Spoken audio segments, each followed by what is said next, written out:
Sports Talk SC. Feel free to join in on the program tonight. We'll be talking a lot about recruiting. We'll be talking a lot about Gamecock basketball from last night. K-Mac covered the Gamecocks, and, man, that's how you want to put a team away, K-Mac. 98-69. The Gamecocks handled, especially in the second half, really handled the Auburn Tigers, and they're now 6-1 in league play. Clearly, and listening to some of the people talking last night, some of the ball people saying, hey, South Carolina clearly now the second best team in the SEC behind Kentucky. Yeah, it was a good old-fashioned curb stomping last night at Colonial Life Arena. Gamecocks just hammered them. And, yeah, I don't think there's any question they're the second best team. They lost to Kentucky, beat Florida, who is the third best team. And Bruce Pearl said last night that that was the second best team in the SEC. Now, the SEC isn't exactly a revered basketball conference, so what does it mean to be the second best team in the SEC? Some years, only 2 teams from the SEC get into the NCAA tournament. If the Gamecocks don't get into, something is wrong. So they're 7-1 in the league. The Gamecocks are 6-1 in the league. Of course, Kentucky head-to-head over South Carolina right now. And Florida is behind South Carolina at 5-2. Now, coming up tonight in the SEC, you've got Missouri at Mississippi State, Texas A&M at Ole Miss, Alabama, LSU. And then, of course, this weekend, South Carolina goes to a very poor Missouri team. And, Pro, that's the game that you really have to look at if you're South Carolina. And you know you're better than Missouri in practically every way, but you are going on the road into a place where they take pride in their basketball. It's a dangerous game for South Carolina, one they should win. They've got to be very careful not to take in this game at Missouri. Well, it depends on who's at Missouri, because if you look at some of the crowds lately at Missouri, yeah, friends and family in the crowd, you have to bring your own excitement. As I said before, this South Carolina team, you don't worry about them defensively. On nights when they pack their defense, which is every night, they got a chance to win every ball game. If they hit their shots, they got a chance to blow people's doors off. That's what happened last night. They win that game even if the shots don't drop, in my opinion, because of their defense. But when their offense is clicking, they are very dangerous. And this team, I think probably because of Sindarius Thornwell and the other seniors, they know what happened last year, and they use that as fuel. I don't think you'll see any kind of upset brewing in Missouri for 27 points. And they did all this. They scored last night. P.J. Dozier had 2. Yeah. He only played 11 minutes. The back must have been still a problem. Yeah, it was. I asked Frank Martin about it after the game, and he said structurally everything's okay. Frank would have sat him another game, but Dozier, he put him out there and gave him that opportunity. He picked up a few quick fouls in the first half and another quick one in the second half. It did tighten up a little bit on him as he was sitting on the bench. So he wasn't 100%, but the fact they can go out and score 98 points with one of their best players not really contributing, it shows you the amount of depth that they have on that team. Chris Silva is looking better and better every game. The foul issues still are the biggest thing for him. If he can stay out of foul trouble, he is a talented big, just a very polished big guy with moves in the post. He's making his free throws now. It's a good team. I mean, this is the best South Carolina team since the team that went to the NCAA tournament, the 96-97 team, I guess. 15-1 in the league. Mackey's last year. Now, they're not up there with the team that rolled through the Mackey's SEC and went 15-1 or whatever they were that year. Yeah. But this is one of the best teams the Gamecocks have had in the past 3 decades. Speaking of Mackey, Justin Mackey gave him 13 off the bench, 5 of 7, had 4 assists, so maybe the best game of his career when you look at the over on him. And over 14,000. So Gamecock fans are getting out and supporting their basketball team, both men's and women's, and that's a good thing. That's a very good thing. And I would imagine as you look down at the rest of the SEC schedule for the Gamecocks here as we turn the corner and head towards February, what kind of attractions are left on the home slate? And you see that Georgia on February 4th, If they go out and beat Missouri and beat LSU, and I think LSU in particular is going to be, difficult, even though they're struggling, it's still in Baton Rouge. But let's say they win those two games, come home to Georgia. It's the weekend of the reunion for the basketball program. A bunch of the older day afternoon, they should pack the place for that one. Then you get Alabama at home for a 6:30 tip on February 7th, which would be a Tuesday. Again, the crowd should be outstanding. Arkansas at home should draw a big crowd. That's on a Saturday at 6:30. And then they get Tennessee at home late in February, a 1 o'clock game. Mississippi State at home, the last regular season home game on February 28th at 7 o'clock. So now those games should attract big crowds. If the Gamecocks continue to win, guys, we'll be talking 15,000 plus every time out. It's interesting because K-Mac was talking about the SEC. A lot of pundits out there don't watch the SEC, but in my opinion, the team that you think would get some juice is not getting any. That's Arkansas. Arkansas has been a very dangerous team, and that Houdini act they pulled off last night in Vanderbilt because they were dead in the water. Mm-hmm. I think they were down by 8 with less than 3 minutes to go and won that game 1 point. Georgia, I think here on out is the team that everybody thought would be a tournament team at the beginning of the year. Dangerous game because I think this Georgia team is ticked off about what happened at Texas A&M with that clock. Yeah. And I think they're going to. Well, you can already put it down. That'll be a one-possession game, South Carolina and Georgia. It has been for the most part when they've played each other in recent years. Now, the ACC tonight, as we look ahead to what's coming down around the ACC, and North Carolina continuing to hang on a second. I got my wrong ACC. I cannot believe Florida State I downloaded my wrong Florida notes. State is at Georgia Tech tonight. Mm-hmm. And that's a team. Now, Georgia Tech has been dangerous at times. Yeah, but not against this Florida State. I think this Florida State team could be as high as number 6 in the next poll, depending on what happens tonight and this weekend, because of what happened last night, the carnage last night of 1, 2, and 4 all going down last night. Mm-hmm. Rick Barnes. How about Rick Barnes getting another big win, former Clemson coach, and he's done very well.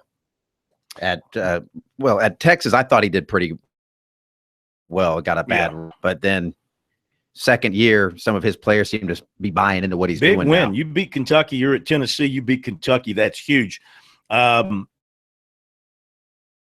USC, by the way, in the RPI after last night's win, so they move up 3 spots.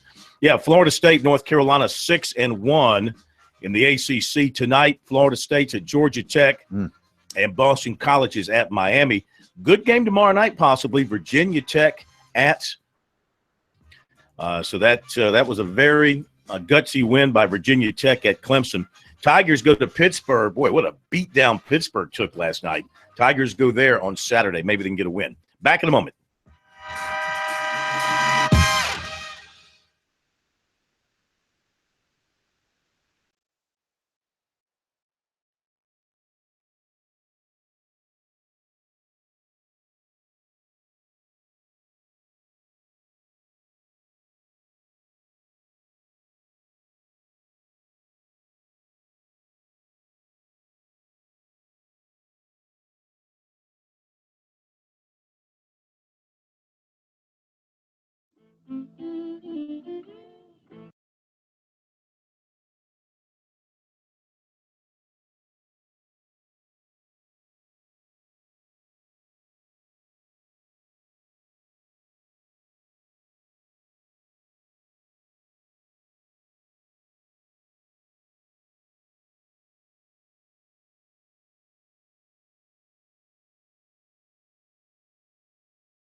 We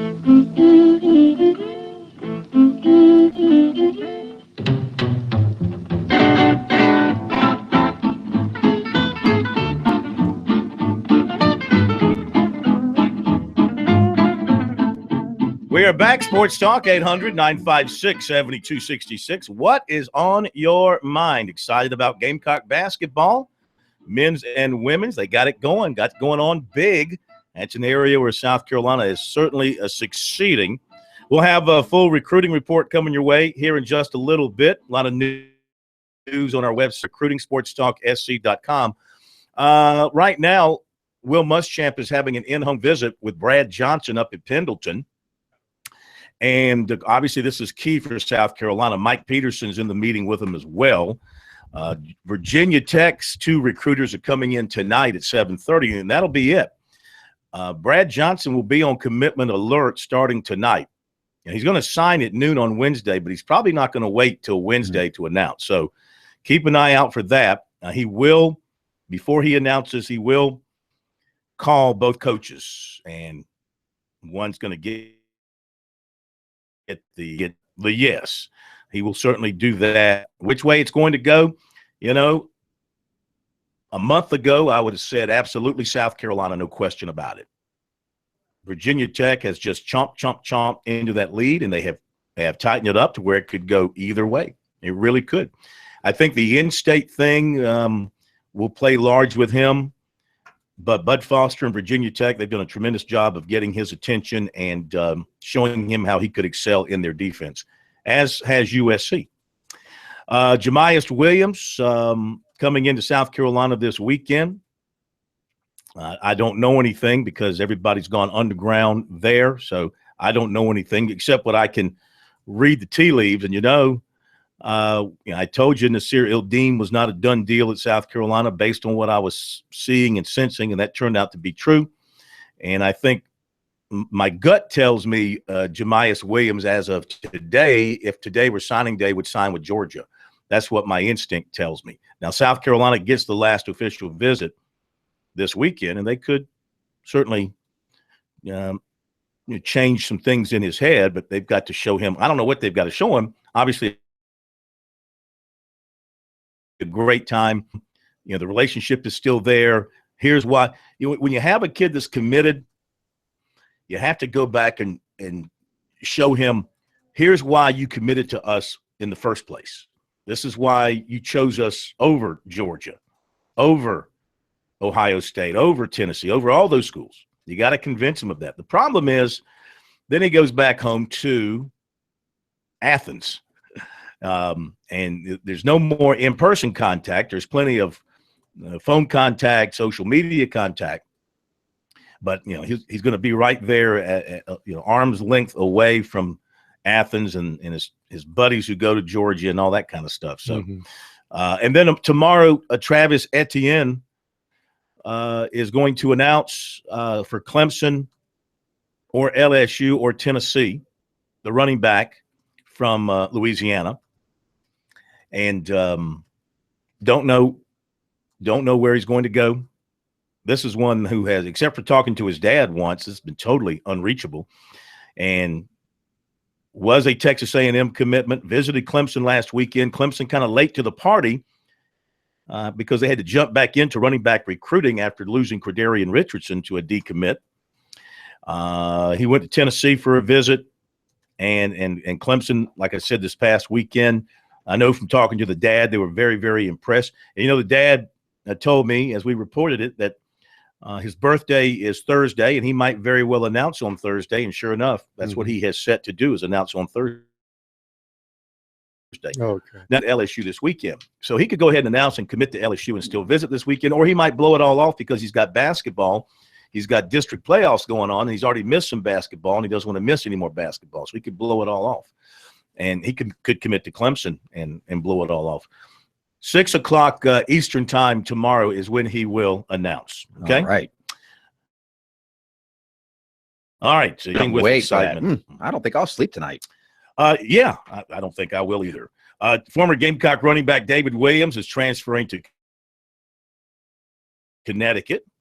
Woodmont High School is looking for a new head football coach. Ned Cuthbertson has resigned after 3 seasons. Brett Musburger is retiring. 77 years old. He'll call his last game on January 31st, Kentucky and Georgia. He and his family are going into the Vegas business. They're going into handicapping, sports handicapping. He's going to get involved with that now on through the show tonight. I mean, he is a sports icon. There's no question about it. He did things in the studio with the NFL games that had never been done before, with Phyllis George and with who was the other guy? Who was the third guy? The former defensive back. Irv Cross. Irv Cross, yeah. And Jimmy the Greek. Yes. It's a great show. The NFL Today was a great show. It was a pioneer broadcasting program ahead of Fox before they were even thought about. Fox didn't exist. Exactly. And it was a great Sunday Didn't Jimmy show. the Greek say a bunch of racist stuff? Eventually he did. Yeah, That'll really put the brakes on a good show there. That's when the guys had the tape rolling, and he was in a bar in Washington, and he had bent the elbow too much times. Yeah. Yes. But still, that aside, from their football stuff, it was a really entertaining program to watch on Sunday, and it was that first program that took you from stadium to stadium with reports and things like that. So, and then Musburger, I was never personally, just me, I was never a big Musburger fan as a play-by-play guy, just for my own reasons, my own taste in play-by-play. But other things he did, I thought he was fabulous. Well, the interesting thing about Brent Musburger is he started a newspaper business. In fact, he covered the Olympics. In Chicago. Yeah, he covered when they had the Black Power protests, Tommy Smith and that crowd. So he was in a newspaper business, and I'm not so certain he wasn't the first newspaper man to go from newspaper to a studio and then to play-by-play. Probably so. And of course, it helped to have a brother who is a pretty high-powered agent to help get you some gigs as well. All right, to your phone calls in a moment. Palmetto Pride and the USDA want you to join in for the 10th annual Francis Marion National Forest Cleanup. Volunteers are needed on February 4th in Berkeley and Charleston counties to help celebrate the 10th anniversary of the most popular litter cleanup they offer. For more information, visit the website palmettopride.org. All right, to your phone calls we go. And it's Billy in Greenville up with us first here tonight on Sports Talk. Hello, Billy. How are you? Yeah, fine. I just want all y'all to chime in on this. It's okay, like to see fans. You seen your buddies up the street, national champions, and they are at an elite program. At this point, Lee, you got to give them credit for that. How does you trying to build your program and yet you see two of the guys that you really wanted just leave? I mean, is there, you saw that with Spurrier towards the end. Is there something about the brand that's just not that sellable outside of the state? Billy, my dad grew up teaching barbering, and he ran a barber shop. Know what he do when a customer gets up out of his chair? He'd yell, "Next!" South Carolina, hey, we missed out on the guy. Next. You got to keep hitting the bushes. He's right, though.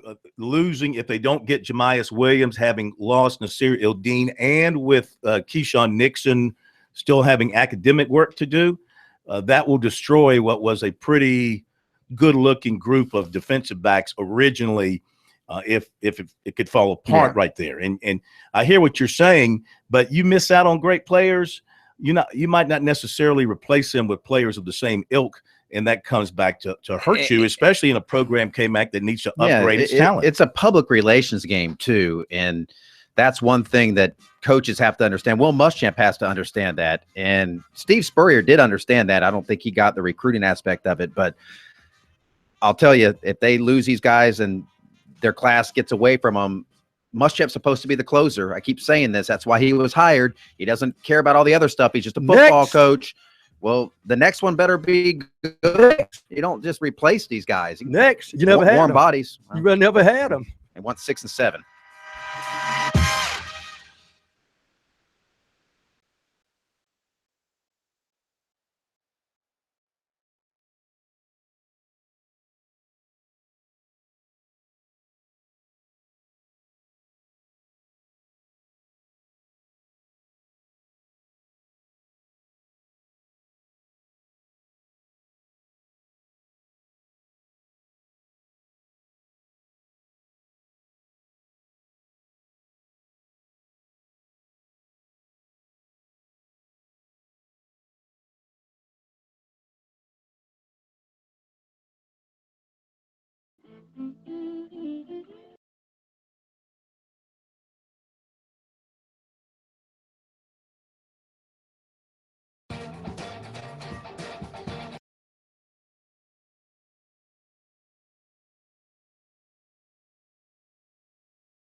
It's Sports Talk here on a Wednesday night. Good to have you along with us wherever you're dialed in around the state. Many of you may be stuck in traffic. That's okay. Be patient. Stay with us. You'll get to your location, and you'll have us with you a little bit longer.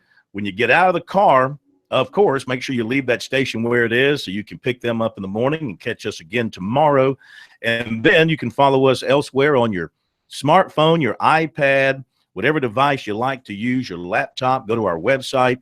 You can get us on iHeartRadio, the TuneIn app as well.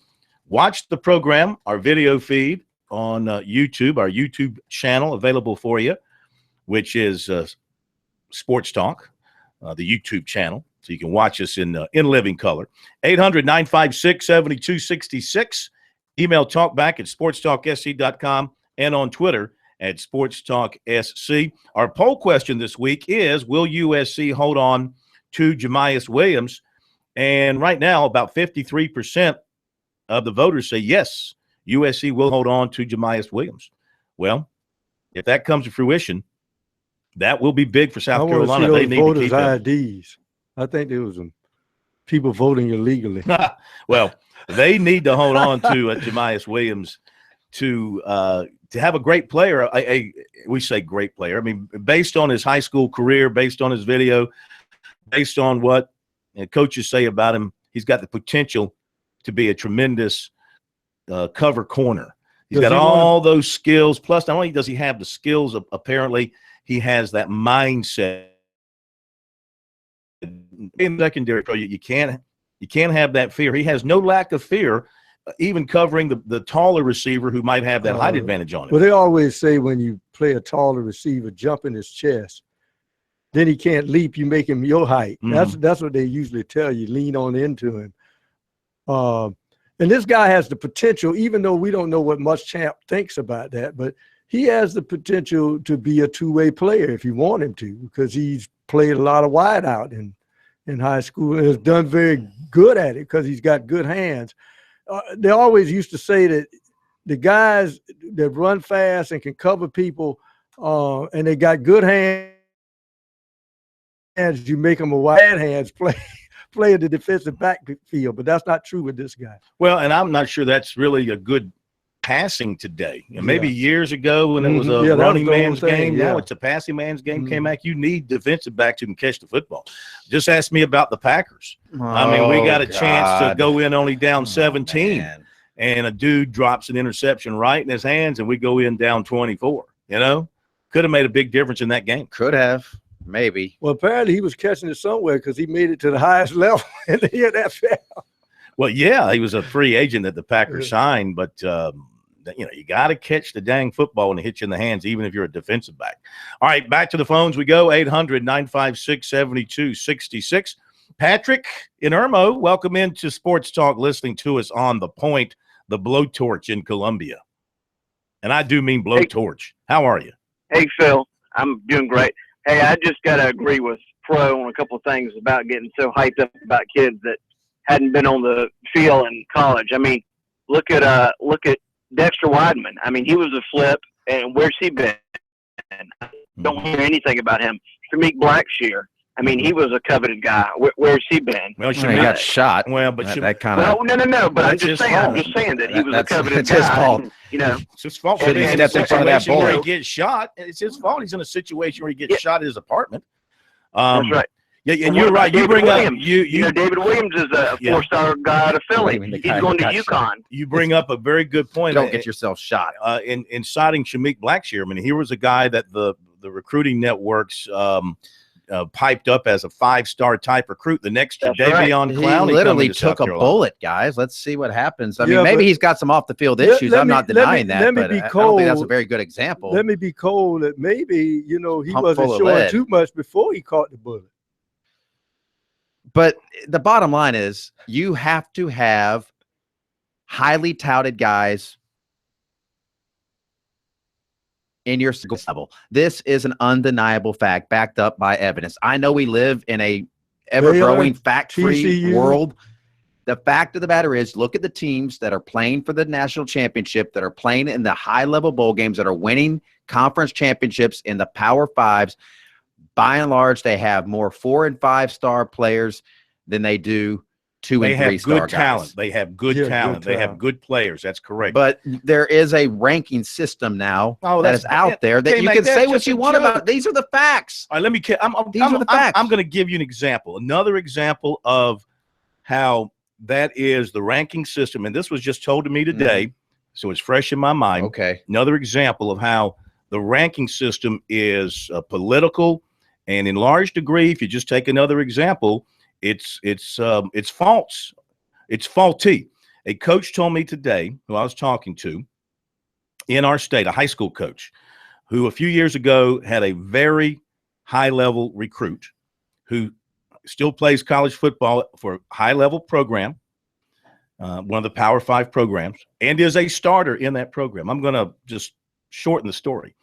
But there was a summer camp, I think it was a Nike-based summer camp, and they wanted this kid to come to the camp because they wanted big-name players in the camp. Fee. This kid had no interest in going to the camp. He was not that kind of kid. Had no interest in going to the camp, and told them repeatedly through his coach he didn't want to go. In one conversation, the directors of the camp who he was talking to, the coach, said, look, we'll waive the fee. We'll waive the $150. We just want him in our camp. And again, the player said, I don't want to go. I have no interest. I've got all the offers I need. Okay. And da-da-da. And finally, and the coach said, look, he doesn't want to go. He's not that kind of guy. He's got the offers. And finally, according to the coach, they came back to him and said, well, look, we'll make him a 5-star if he comes to our camp. We will make him a 5-star. Okay. And they said, and the coach just laughed at him and said, no, we have no interest in going to the camp. He's got all the offers. He's a good football player. He doesn't need a ranking. And he never went. And so there's one case, and I am absolutely sure there are dozens millions of others. I'm not saying there where they use the ranking, the power of the ranking. Okay. To try to get you number 2, $150 a pop. Where are these kids coming up with the money to go around and fill the pockets of these guys at $150 a pop, maybe even more, maybe less in some cases. Well, some go to a lot. Surprise. Because they seek out. Some kids are caught up in this thing. A lot of kids are caught up in it, and they want that star. They feel like it's important to them to be known as a 4-star or 5-star guy.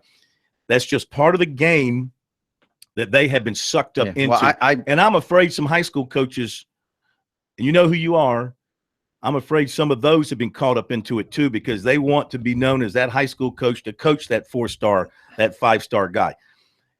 You can either play or you can't. It doesn't matter if you have a star rating by your name or not. I mean, but the star system's there, and I do think that maybe there are cases like the one you mentioned. I'm not denying that, because there are many cases like that. But by and large, the people that are putting these stars on the kids, they want them to pan out. Go look at the Super Bowl and look at the star rankings. Look at the national champions. Since they've had the BCS and now the playoff system, every single one of the teams that have won a national championship have had more good players. Okay, but those players were ranked, because we do live in a world now where they are ranked, and they were ranked. They had more 4 or 5-star. But if the rankings are so bad and they're just getting these 5, if your 5-star means nothing, it's just somebody did it because you went to a camp, well, then it would eventually we'd figure out, like, wait a minute, all these 5-stars suck. They just paid money for the camp. The problem is that people believe that you become a good player because somebody anointed you as a 5-star or a 4-star. Which it couldn't be further from the truth. You're a good player because you're better than the guy next to you competing for the same spot, and you beat him out, and then you go do your job on the football field. Any kind of ranking is going to be flawed. Just because you're in the top 10, does that make you a good team? No, there's a lot of teams that are ranked inside the top 10 that aren't top 10 teams. There's some that are ranked in the top 30. You're ranked because you've gone out game in and game out and proven it. Well, I think the people that rank the players would say, hey, they went out, they performed at these levels. I'm not saying it's not flawed. Every ranking is flawed to a certain degree. Every ranking has a certain extent of bias. But that doesn't mean that you completely wipe them out and say these are meaningless. They mean nothing. We live in a world now, Corn, where the star system matters, and you better have as many 4- and 5-star guys as you can get. I agree, K-Man, but you know what? That is one of the dumbest things I think you've ever said on the radio.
We are back. Sports Talk, South Carolina Radio Network. We have recruiting coming up for you. Just a moment. Let's jump back to your phone calls as we go next to Ben in Johnston. Hello, Ben. Welcome into Sports Talk. Thank you. I can't believe I'm agreeing with K-Mac. Why do you have to say it like that? That's a dangerous first step. Exactly. You know, I'd rather have 40 to 45 4- and 5-star players on my ball club out of 85 than I had 20 4- and 5 stars. Yeah, I mean, you're missing. When you get into the 4 and 5 stars, it's called evaluating talent. Well, you're missing my whole point. I'm not saying you shouldn't have great players on your football team. I think you should recruit every great player that you can and sign every great player, the best player that you can possibly sign. You should sign as many of those as you possibly can. I just warn people about getting caught up in the star system and believing that everything revolves around that, and that, you know, if the star systems, if the system was exact and people should believe in it, then why would you ever sign a 3-star player? That tells you this guy is considered to be 2 levels below the next 2 levels. No, you got to sign some. The point is you have to sign more 4- and 5-star than 3 stars. The evidence is over a decade of national champions that have done just that. There's plenty now. You know, very few teams get to be, or a lot of really good football teams. How do you think Clemson did it? There are a lot of really good football teams out there who win a lot of games, a lot of big games, and they've gotten by just fine without the highly rated recruiting classes. Boise State, TCU, Baylor. How many national championships have they won? Oregon.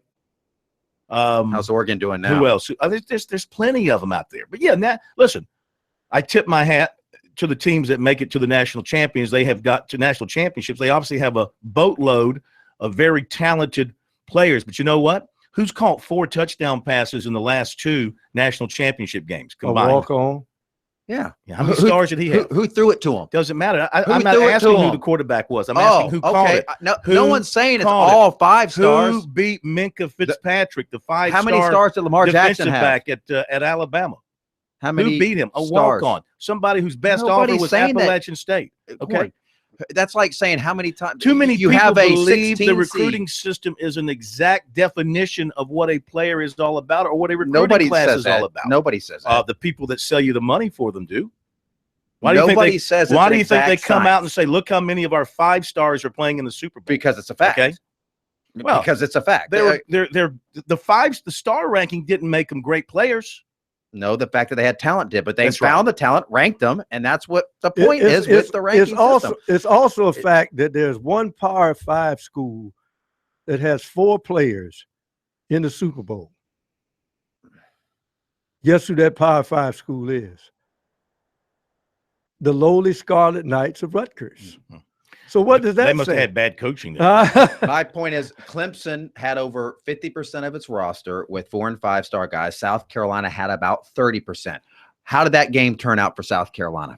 Well, how do you explain South Carolina barely losing to Clemson the year before with the same kind of roster, with the same roster combination? Did they win? How do you No, explain it wasn't the same roster combination, but it doesn't matter. Did they win? There's not that much of a difference between so Clemson 2015 and Clemson is the 2016 goal- and the USC the 2 years. Really, Farrell Cooper and Sky Moore didn't play this past year. I mean, right. It was a better team year before last than it was this year. Who was their quarterback? Perry Orth. Yeah. Okay. Who was their quarterback this time?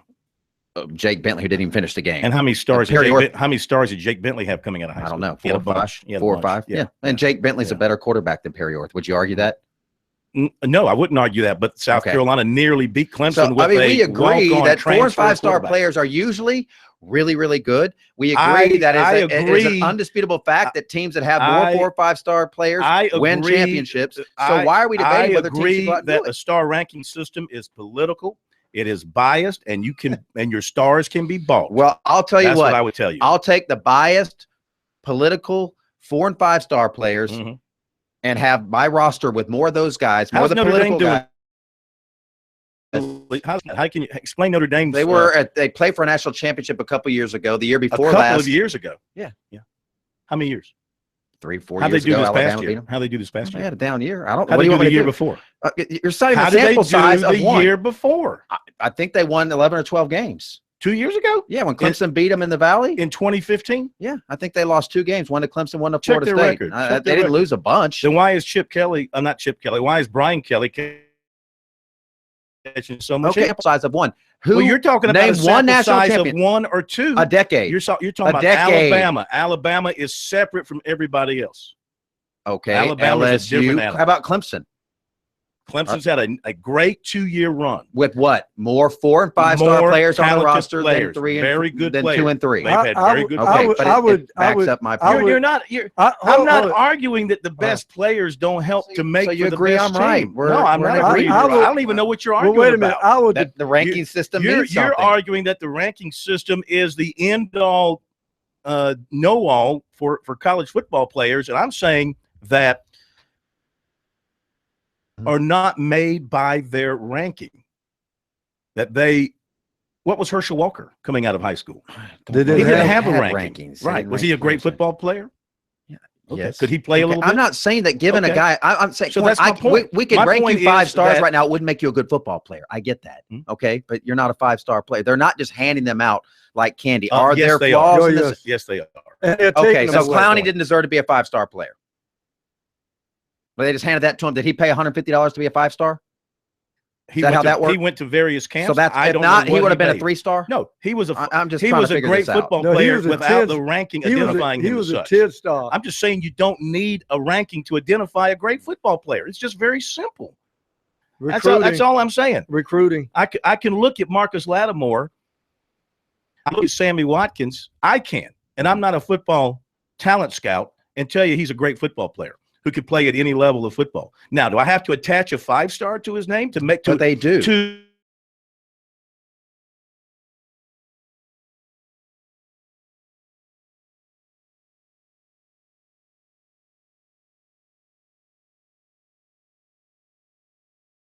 very good football players make for very good teams, just like very good basketball players make for very good basketball teams. Yes. Okay.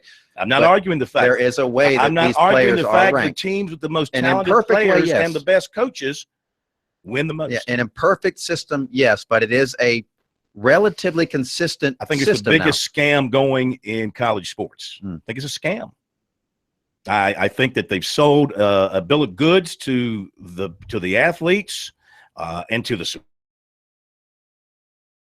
subscribers is all important for defining who's got the best players and who's going to have the best But they do teams. have a little bit of evidence that backs it up. Again, I don't discount the points that you're making, that some rankings like the entire system is just a scam. Yes, they are making money. Yeah, if that's the case, college football is a scam because the whole premise my is hat. capital. You could have been the first one to do it. You were doing recruiting before recruiting was cool. I don't believe in making money. Yeah, it's really I believe in idea. spending other people's money, not making my own. I've heard that no, before. listen, I tip my hat to the entrepreneurs that came up with this scam and have been able to, make hundreds of thousands of dollars off of convincing people and convincing athletes that you must have this fourth star, you must have this fifth star. It's pretty amazing to me how a guy can go watch a kid in a Shrine Bowl practice one day, and the next day, 2 days, all of a sudden his star status is elevated or it's dropped off of watching a guy. What about NFL draft boards? Scam? Yes. Because a lot of every ranking system's a scam. I mean, you could say the same thing. Well, it really is. I mean, all that Tom Brady was all that matters is what you do on the field, head to head against your competition. When you boil it down, everything else is just talk.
This is Sports Talk on the South Carolina Radio Network. Be a part of tonight's show. Call us at 800-956-7266 or email talkback@sportstalksc.com.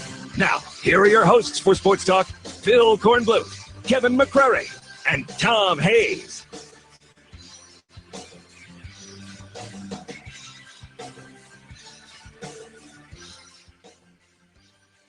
Welcome back.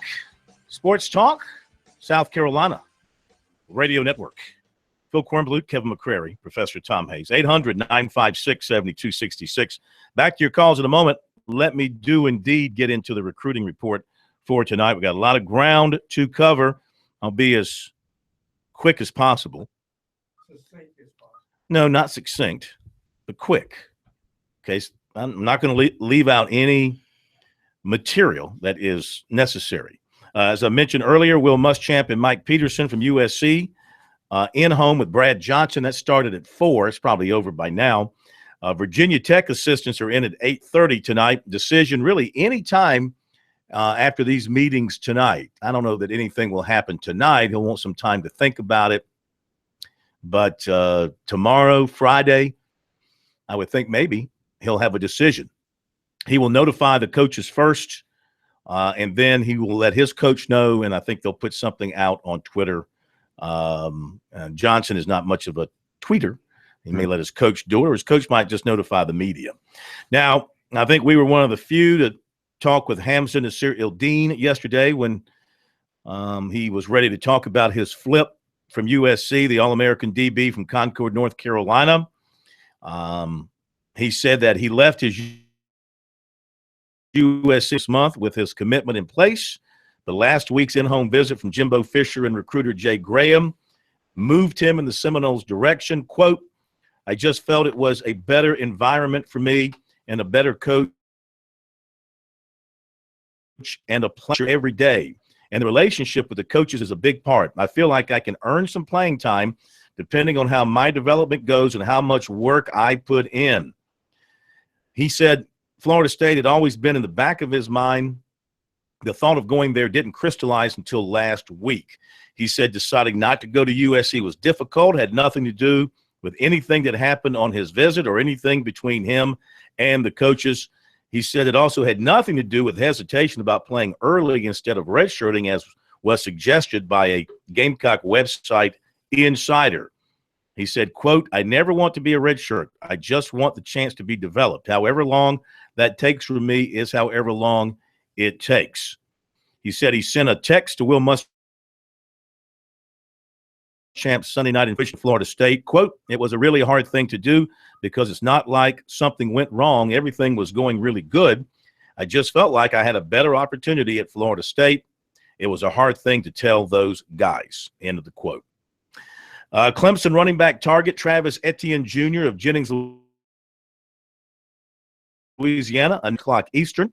He visited Clemson last weekend, also considering Tennessee, LSU, and maybe to a lesser degree Texas A&M. He's a former Aggie commitment. Tomorrow also will be his birthday. Defensive end Devontae Wyatt of Decatur, Georgia, had USC's Brian McClendon in today. Tomorrow, Georgia's Kirby Smart will be in. He will visit Florida this weekend. He also talked on the phone with McClendon yesterday. He's still holding 50 split between USC and Georgia.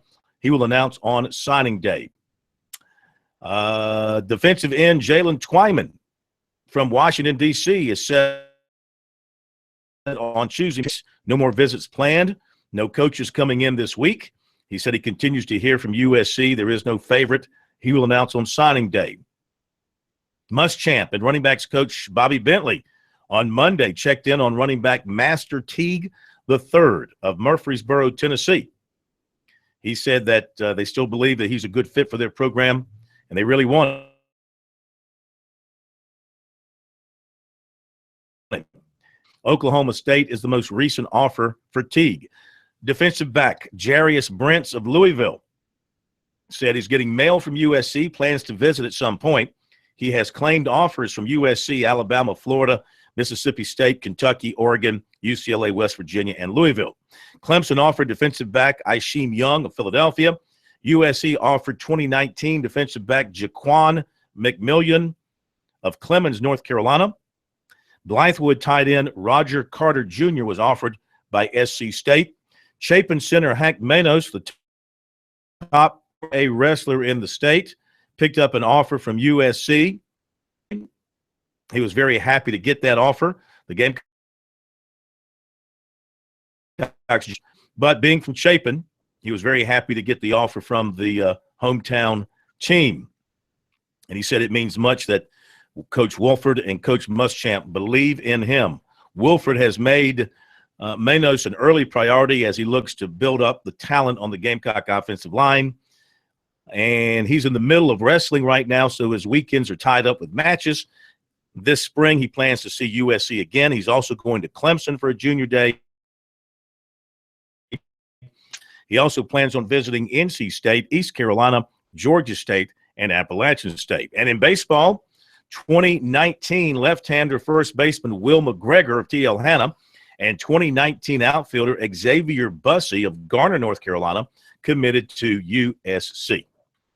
There you go with recruiting for now. Always available on our website, SportsTalkSC.com. On Twitter, use the hashtag STRecruiting to take you right to our stories and to others that we link to. K-Mac, you have anything to add? I do not. Okay.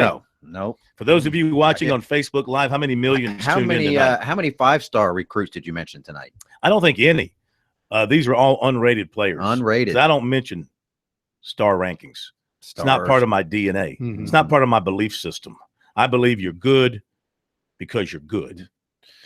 And you're average because you're average. I think you're right. And you suck because you suck. I don't think you ever recruit a guy. If I had a ranking system, that would be it. No. Grade, average, suck. The last thing I want to say is you would not go out and look at the rankings and say, as a recruiting guy, a coach, and say, okay, here are the rankings, guys. Let's only go out and recruit the 4- and 5-star guys. Mm-hmm. But as you're out recruiting and signing guys, if all the guys that you are signing, if a majority of them are not falling into that category of 4- and 5-star guys, you might not even care about the rankings. But if you aren't getting those guys, history indicates that you are going to struggle against the schools Wayne Gallman, that are 3-star recruit. Those Wayne guys. Gallman. Nobody says there aren't 3-star guys that contribute. Throw in for Robert Tim Dici. Clemson all-time leading rusher. Yeah, did okay for himself. Yeah. Renfro. It's just, I'm just trying to tell people the message. What about Mike Williams? What was he rated? 3-star. He was a 4-star. No, he wasn't. You sure? According to the information sent to me behind the scenes that you don't know about. Oh, behind the scenes? 3-star. You got behind the scenes star behind rankings. The scenes. Well, I don't want to argue with behind the scenes. Mike Williams was more of a basketball guy coming out of high school. It was really kind of, I don't know how long he played football. I think it was kind of late in his high school career that he kind of emerged as very good at getting that ball. Yeah. The interesting thing is highest point. South Carolina got a commitment from Pharaoh Cooper when he was a 3-star. He didn't get that 4-star after the Shrine Bowl game. I mean, we can all point out these stories. Patrick DeMarco, there's tons of those stories of guys that were walk-ons or not highly recruited that turn out to be great players. And there's plenty of those. But there's also plenty of evidence that points out that those guys are surrounded usually by a bunch of other guys that were. I will say this. That's all I'll say. I will say this. When South Carolina, in that 5-year run when they beat Clemson, there's no doubt in my mind that for at least 4 of those years, Clemson had a better recruiting class. I mean, I don't know. You have to look at the rankings and see. Generally speaking, Clemson has recruited higher ranked classes than South Carolina. Yes. But like you said, for 5 years in a row, South Carolina won those games. Go figure. Coaching has something to do with it. Player development has something to do with it. Will to win, confidence, that has all something to do with it as well. You can't put a star on the content of somebody's heart. It's an intangible. It's an intangible. They don't have an X-ray machine on the sideline to look at the size of the guy's heart. And if a kid decommits from Alabama, he's liable to lose one of his stars. It's entirely possible.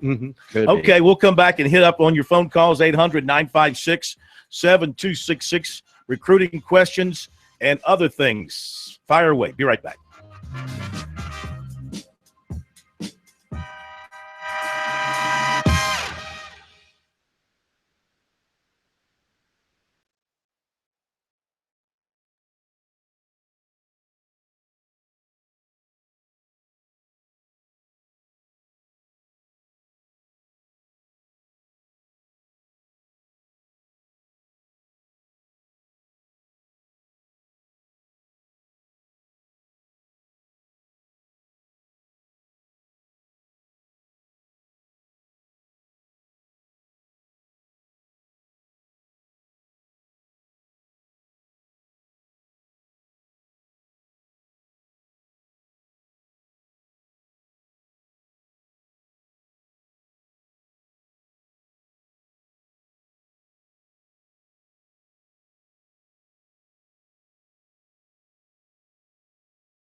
Jarmart's mouth is moving, but I'm not hearing any words.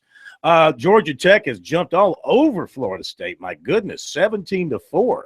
8 minutes in, Missouri's leading Mississippi State at the hump, 13-6. Here we are bashing Missouri. Watch them go on the road and get there you go. a win. This is not a good place. week starting out, and it's only hump day for top 10 teams. Yes, it was ugly last night, wasn't it?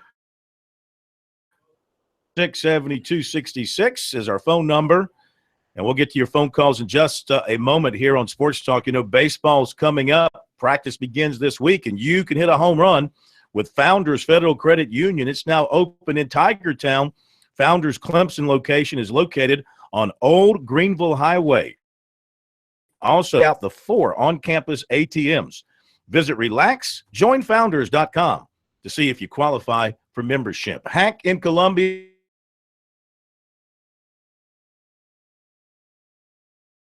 On sports, and don't try to convince me that don't even go there.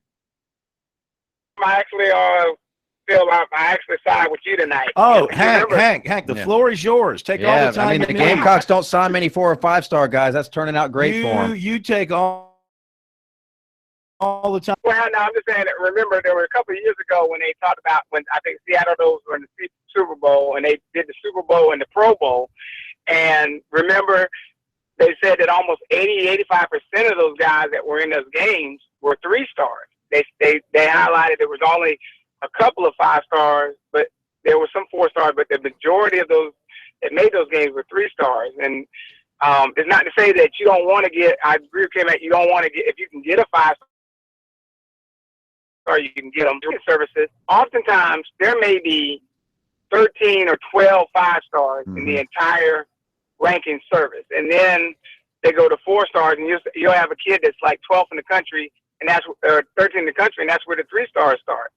So I think sometimes these services you've heard these situations where this kid's got a 5 star because she's done this, or a coach has helped them get a 5 star. I think the thing is more so that you get solid 3 stars and 4 stars, and then every once in a while, there's only certain teams that get these 5-star players. If it was that way, Texas has had 6 national championships because most of the 5 stars would come out of Texas, and Texas would recruit all those guys and have those high rankings, Texas and Notre Dame, but they never panned out. Let me ask K-Mac this question. Oh, boy. K-Mac, if you needed brain surgery tonight, would you allow me to do it? I would not. Okay, very good. Why is that?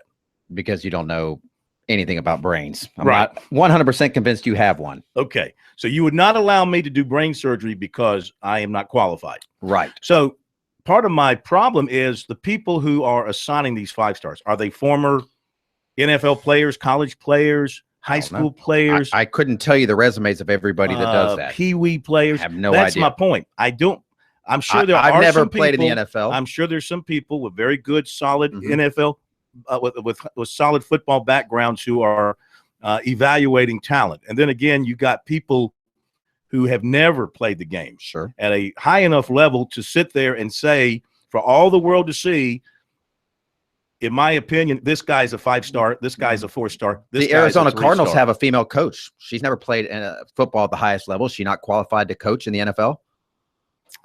Cardinals seem to think so. What does she coach? Special teams. Does it matter? She's got a job as a coach in the NFL. Never played. I mean, that's the whole notion. You know what I would do? I would probably have to question some of her pedigree in football, having never played it. Having never played. Did she not play it at some level? High school, maybe. Other women play high school football. Yeah, she's never played at a high level. It's this whole notion that it's rocket science, that you can't figure out the fundamentals of the game unless you played it. I think people are more willing to accept your opinions, especially when you're analyzing people.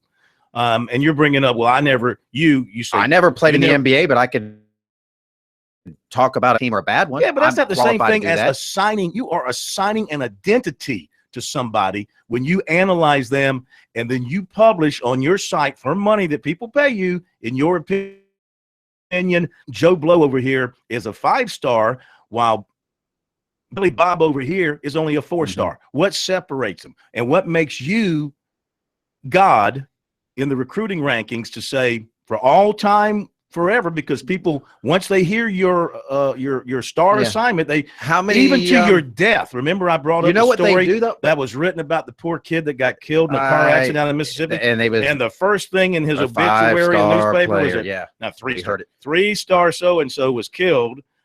Tragically. Well, here's the other thing. These guys, terrible. How many years in the NFL did Mel Kiper play? I don't want my obituary to be led by my athletic prowess.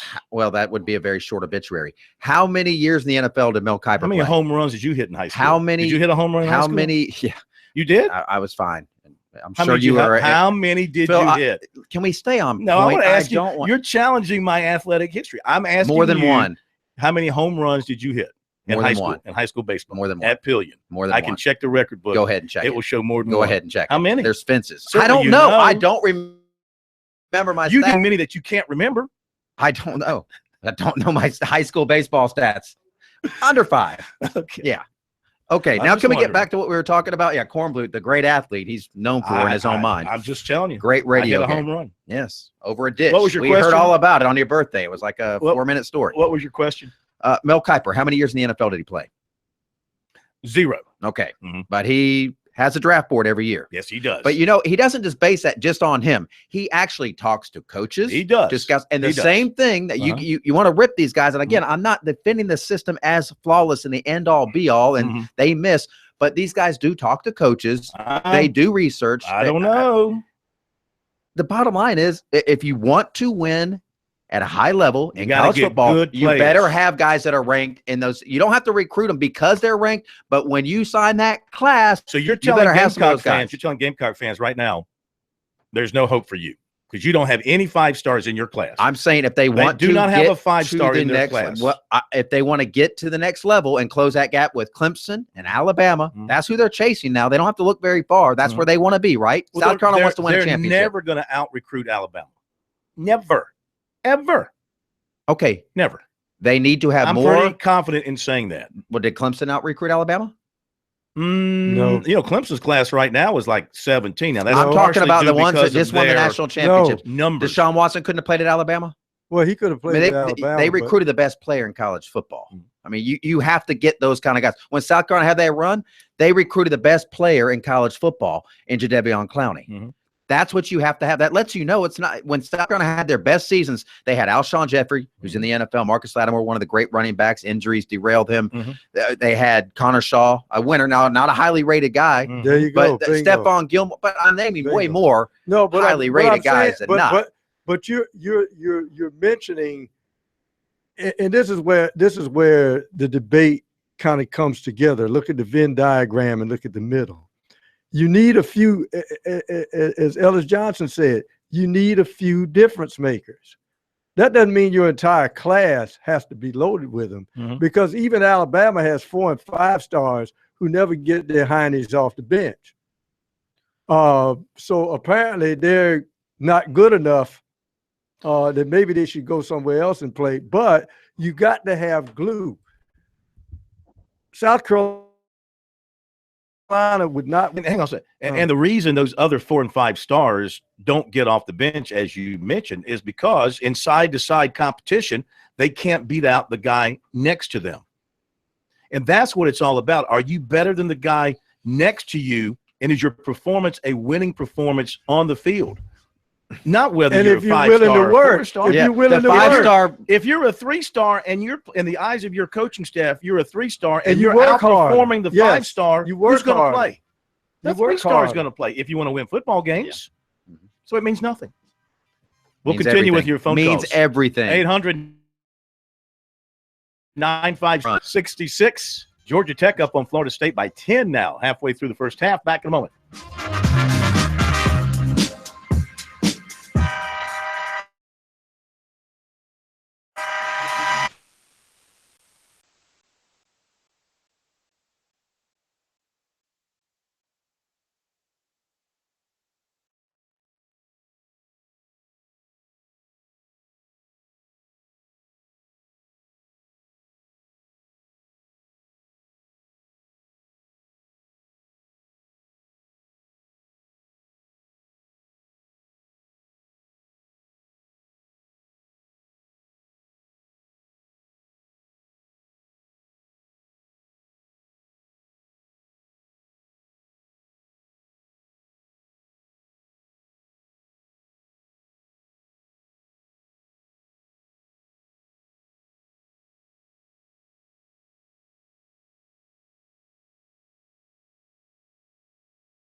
Corn, how many three-pointers did you hit in your high school basketball career?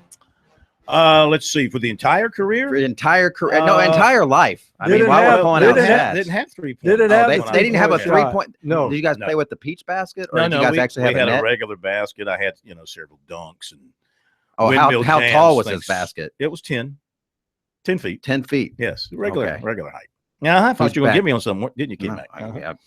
yeah. Missouri is leading at Mississippi State 2024. Fastest First mile half. in high school. 3 minutes We're and 45 living- seconds. I just want to 3 minutes and 45. Wow. Yeah, Prefontaine got you by a few.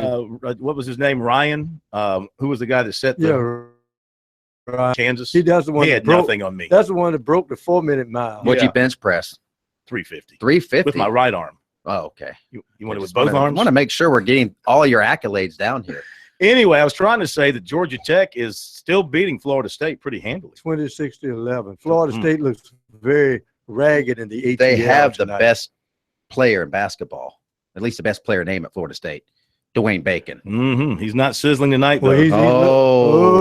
Well, Is he getting They fried? I think they've drained Ma- the may- bacon maybe of when all his grease. maybe when he went to the ATL, he was living too high on the hog. Could have been.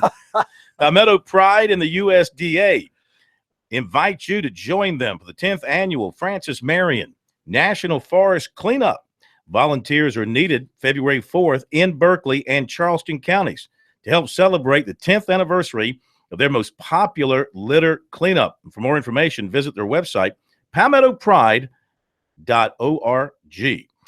All right, 800-956-7266. We go back to the calls. It is Tony over in Greenwood. Hello, Tony. Welcome into Sports Talk tonight. Hello. Hello. Kevin, out here in Radio Land, man, we are 100% behind you. We've been watching players for years and years and years, and the star ranking is simply a barometer of how good a player is or how good a player can be. And you have to almost be silly, and Phil sounds silly trying to even argue this debate. The I best couldn't agree high more. college players, listen, have 4- and 5-star players. They could be all 4-star players, and a lot of 3-star players develop into what would be a 4-star player. Mhm. We've been to rival camps. You watch them. You see them in high school camps and so on and so forth. But Ohio State, Oklahoma, Alabama, Auburn, when they won. Go back and look at the national championship teams and go look at the players. Mhm. Mike Williams of Clemson was a 4-star player. 222. 3-star. No, 4-star rivals. Look it up. Google it real quick. I don't believe in rivals. I don't subscribe to rivals. He was a rival 4-star player. Just to let you know. Uh-huh. But Kevin is right. The argument is mute. I hear what you're saying. Players possibly could get assigned a star at a camp, and he didn't pan out. But the majority of these kids, if you watch these kids, these are some really good kids. And it has absolutely nothing to do with the NFL. Absolutely nothing to do with it. This is for college, and men will continue to develop through college and when they get to the NFL. Here's the problem. Here's the problem I have with the star system. Obviously, you have teams with great coaching staffs, and they will get on a player early. And if I'm ranking players, I look at the list of teams he has. Wait a minute, Alabama and Ohio State is here. Better give him another star. See, I think it's done bass backwards. I think before they rate the players, they're looking at the players whose teams follow them, and they're adding stars accordingly. So when those guys go to those teams who win perennially anyway, they'll say, hey, here are 4- and 5-star players going to those teams. But if they go to another team, they'll remain with that third That's star. a little anecdotal evidence, though. I don't know how many times you see a guy commit and then it goes up. I've I'm heard not of talking about guys that commit. I'm talking about as they look at the list of schools that he may take visits to. Okay, even before but you commit. Again, I'm not arguing whether the premise and there's flaws to the ranking system, but the bottom line is when you sign these guys, then fine, beat out the Ohio States, the Floridas, the Florida States. That's what Clemson did. I mean, Clemson is the barometer. If you're South Carolina, if you're anybody else, Clemson is now the standard for everybody in the country. They're the national champs. How did they get? It wasn't by signing a bunch of 2- and 3-star guys. Explain to me this, since the caller brought up rivals. Okay, he loves rivals. Are you subscribing to rivals? I thought you were looking up your. I'm looking up junior varsity stats. 2014 from 1944 rivals recruiting ranking after the 2014 recruiting season. I chose 2014 because it lets the players mature, and we see these are the ones who should have major impact in their programs now. This would have given them the 2014, 15, and 16 seasons. So LSU had the number 2 class behind Alabama. They had 15 4-stars. How were they this year? Well, who were and they? the year before? Who were they? Who were they? What? I don't know. Leonard Fournette was probably one of them. No, I think he's pretty good. I'm just saying they got 15 4-stars, but did they win a championship? Hang on. Didn't have a quarterback. That's not my problem. I'm just looking at the But that's rankings. my That doesn't point. mean those guys weren't good. Tennessee ranked number 5 with 16 4-star players. Okay. How good were they this year? I'm talking about this year. How good was Tennessee this year? As a team? With their 16 4-star players signed in 2014 and their 2 Are you 5-star talking about these players? How good was Tennessee as a team? You people are telling me that the rankings mean everything. How good did Tennessee lose to South Is there Carolina not- this year with their 1 and 2-star Is players? there not a little bit of gray area between saying the rankings Just matter answer and the saying they're question. everything? Answer the question. No, because I- people I who believe in thought the there's rankings believe the rankings are nuance absolute. in life. Is there The not nuance in life? fans on the Is this real internet life? believe the rankings are absolute and tell the whole story. Nobody's Georgia, saying that but you. Georgia was ranked number 7 in 2014 with 12 4-star recruits, 1 5-star recruit. How were they this year? How was Georgia this year? Auburn was ranked Kirby number Smart's a 9 in dope. 2014, 11 4-star recruits. Mm-hmm. How many of those guys were on the team? You're 10 going by the class. I don't know if those guys that's left part of are it. still there, were Part of hurt, it got is- kicked off the Part team. of it is staying in school and contributing to the program. Okay. So what I'm saying Only is, one team can win it all. I mean, there's a lot of good teams in the West. But teams, LSU wasn't an awful team. Neither was Tennessee. They by, had a by good team. your argument, a team that signs nothing but 4 and 5-star players, or a high number of them, should win a lot and should win a lot every year in correspondence to win those players enroll in You're school. pointing out Am I anecdotal right? evidence. Every national champion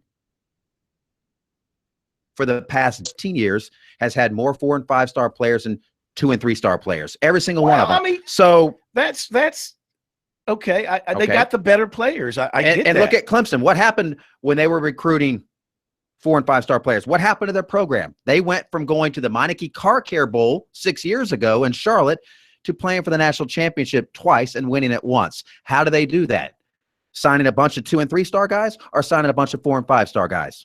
Answer the question, Corn. I'm saying that Signing better number players 4. make for better teams. There's no question about that. But I want to point this out to you, Mr. Know-It-All. Auburn won the national championship in 2010. They did. Okay. So most of those players were probably signed in 2008. Mm-hmm. Okay. Auburn's recruiting Not ranking Cam. in 2008 was 20. They had 16 3-stars in 2008 in their recruiting class. They had fewer 3-stars than they had 4-stars and 5-stars combined. Explain that. They had fewer 3-stars? No, they had more 3-stars than they had 4-stars and 5-stars the combined. Cam. The number, well, Cam I'd Newton would be a explain big it. factor. I But explained it, that Cam number Newton. from the SB Nation, and I'll pull up the article that Josh Kendall did. When Mhm. you do the math, their number was over 50. That I'm just ranking, I'm citing their 4 and 5-star ranking Auburn system. as an example. 2008, Mhm. they were number 20 in the country. How many 4 and 5-star guys did they have? A total in of that 5. class? A total of 5. I think it was a total of 5. I just turned away from it. Oh. Let's look at 2009. The next class that would help Georgia. I'm sorry, Auburn win a national championship. They were ranked 19th. I'm using rivals. They were ranked 19th in the country. They had 16 3-stars. Corn, that roster They had had more 4 and 5-star guys zero- than 3.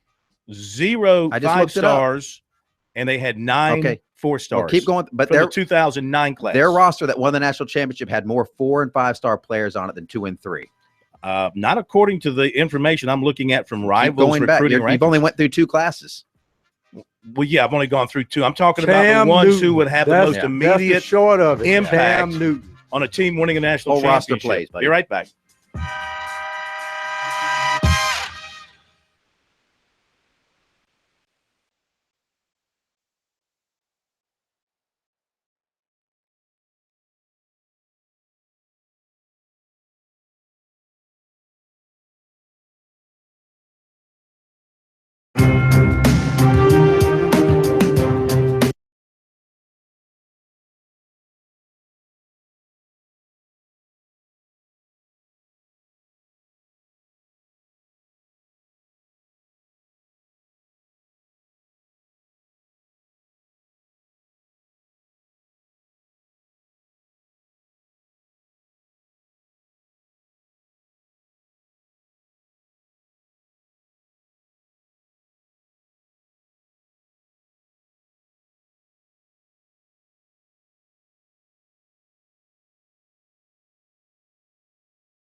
I was really concerned about today's game because it's our 9th straight day of going at it.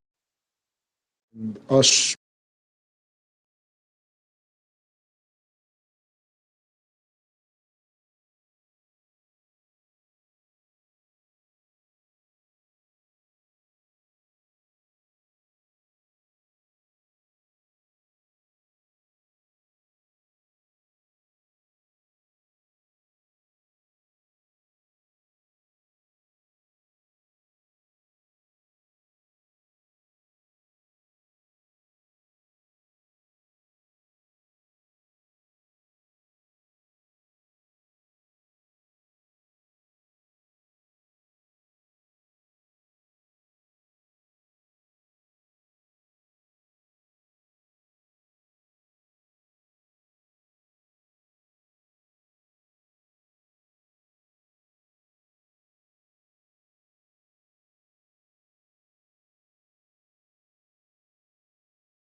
All right, we're back. Sports Talk, South Carolina Radio Network. Couple of quick recruiting items for you. Jordan Rhodes tells us that he has canceled his visit to Missouri this weekend. He says he's done, 100% committed to South Carolina, offensive tackle from Fairburn, Georgia. And, excuse me, USC today has offered defensive end wide receiver Darius Rush out of C.E. Murray High School. Very fast, 2-time state champion in track. And he picks up an offer today from South Carolina. All right, so we'll see where that leads to. Now, last night, oh, by the way, Georgia Tech. You're not going to believe this. You are not going to believe this. Georgia Tech and all their 2 and 3 stars are leading Florida State 36-11. Make that 38-11. 38-11. Florida's ranked 6th in the country, Florida and State. they have 11 points with 2 minutes to go before the half. 38-11. Missouri get a win in the league, 37-32 on Mississippi State. Now, last night, the Gamecocks put their foot down on Auburn. Curb stomp. And said, enough of this. They did. They beat Auburn up and down and all around. Very impressive performance for Frank Martin and his Gamecock basketball team. 98-69 over the Auburn Tigers. Here's Frank. I was really concerned about today's game because it's our 9th straight day of going at it.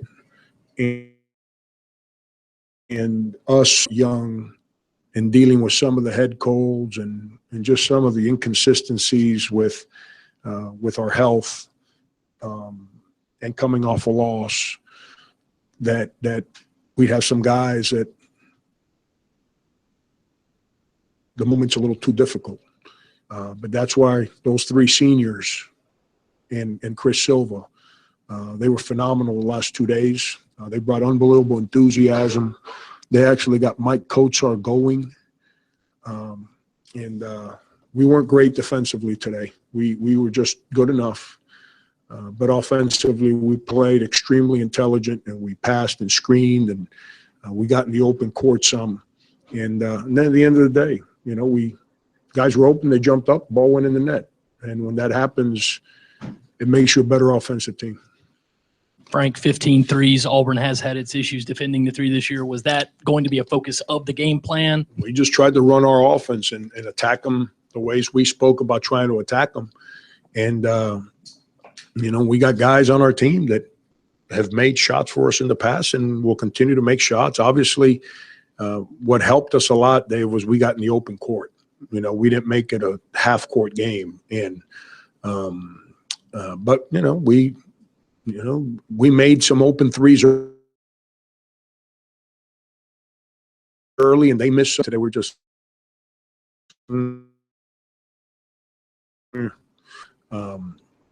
our game plan is always to get to the foul line, not to shoot threes. Get to the foul line. That means that we have to attack the rim. And then as you collapse the defense and start making the next pass, and then we can shoot step-in threes, not off the dribble threes. And I thought we did that today. All right, Frank Martin, following the Gamecocks win last night, so USC now up to 17 in the RPI by RPILive.com, RPI-live.com, up to 17. Strength of schedule is now at 26 for South Carolina. The Gamecocks are climbing on up. They're climbing on up. As far as SEC teams go, in this particular RPI, Kentucky is now number 7. Florida is number 11. And South Carolina is number 17. Where's Georgia? Georgia's on my mind. And it's a rainy night in Georgia. They're 46. Nope, 48th. So they got work to do. They're 48th, yeah. Well, the beautiful thing about this particular RPI site, not only does it give you where a team's RPI is ranked right now, it gives you in-game RPI rankings based on how you're playing in a particular game or your opponents are playing in a particular game. So 48, but in-game, they're 46. So think about that. Now, if I'm a coach, Clemson, by the way, is 54, but with the action going on right now tonight, they're 49th, but they're actually 54. Now, College of Charleston, 68 at this point. Now, if I'm a coach and I'm on South Carolina's schedule next year, I'm starting to worry. I'm starting to worry because South Carolina thought they had a strong enough schedule last year. Other teams had transfers. They didn't play as well. This year, they put Syracuse and Michigan on the schedule, and those teams are starting to stink up the joint. Now, and the preseason had both of them in the tournament. So what happened to those two teams all of a sudden? By the way, the latest bracketology by Jerry Palm. Who do you prefer? You prefer Jerry Palm or Joe Lunardi? Joe Lunardi has been at it longer. I like him. They're both. But did he play basketball at a high level? I don't know. He was the basketball. Have you seen how round he is? He was the Did basket. he hit a home run? How many home Probably runs not. did Jerry Palm hit? He looks too Atlanta small High to School. be able to Inside power. the park. Did he home play run. with the three-point line or not? Anyway, Jerry Palm has South Carolina a 7 seed today. I got to go back and look at it. In the now. Greenville 7 region. seed. No, I wish it was in the Greenville. But you know what? If the Gamecocks can keep moving on up and winning games, I mean, the league, the NCAA would be wise to put them in Greenville, help ensure big ticket sales there for that regional. But I think they'll have big ticket sales regardless because they'll put some ACC teams in there and all that. But let's see. Where did that bracket? Oh, here we go. No, that's not it. Where did that bracketology go? Big Ten teams would travel too if you put them in there. Yeah.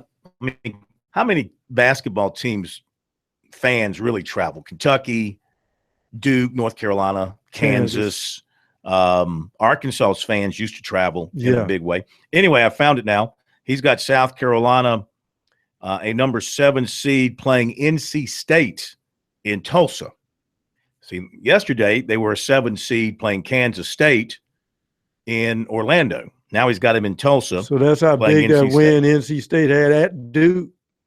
Is that what bumped them up to a 10 seed? Still has Winthrop in as well. He's expecting Winthrop to win the Big South. He's got Winthrop playing Oregon out in Sacramento.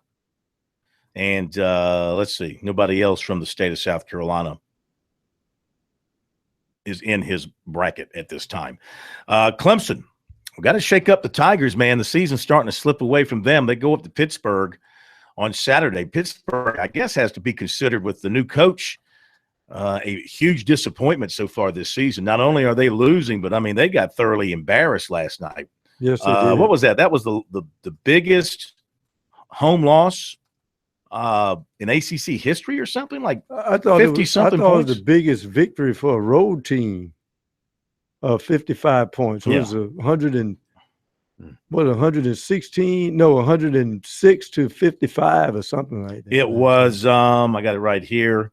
It was 106 to 51. 106 to 51. So this is the battle to get out of the basement in the ACC. Pittsburgh and Clemson both 1-6. Pittsburgh's lost 5 in a row. Clemson's lost 6 in a row. Something's got to give. Now, Kevin Stallings, that's been career for a long time. He's a darn good coach, but apparently he has not gotten to his new team yet. I would say not. And time is running out. I would say not. And, Clemson, they got to find some stuff defensively. That has always been their forte. And,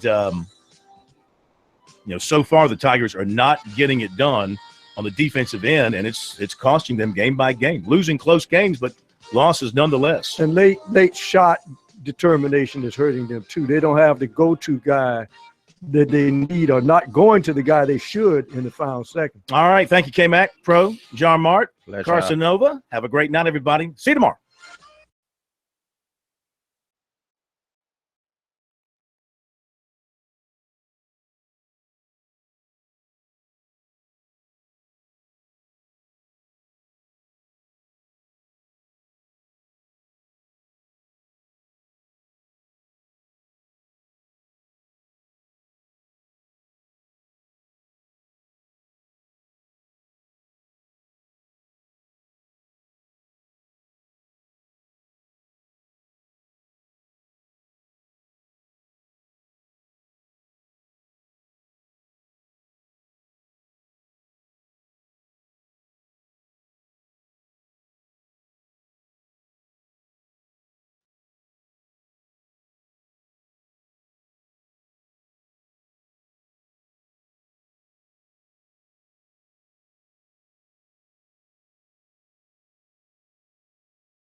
At least for anyone interested in making